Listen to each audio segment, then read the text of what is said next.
કલકત્તાના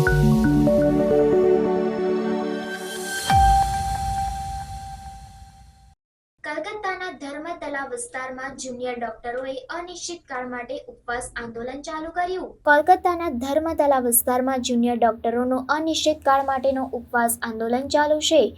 તેઓ R G-car medical college અને હોસ્પિટલમાં થયેલા દુષ્કર્મ અને હત્યાના શિકારને ન્યાય અપાવવા અને કાર્યસ્થળની સુરક્ષા માટે આંદોલન કરી રહ્યા છે.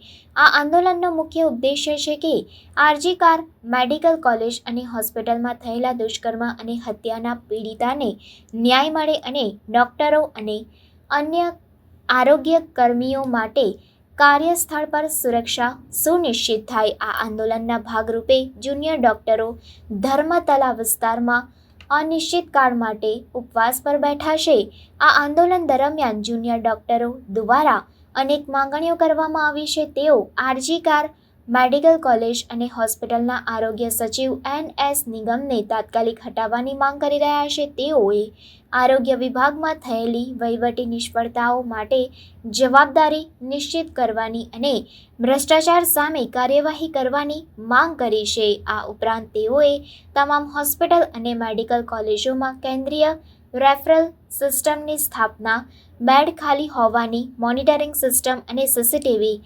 ઓન-કોલ રૂમ અને વોશરૂમ જેવી સુવિધાઓ સુનિશ્ચિત કરવા માટે ટાસ્ક ફોર્સની રચનાની માંગ કરી છે.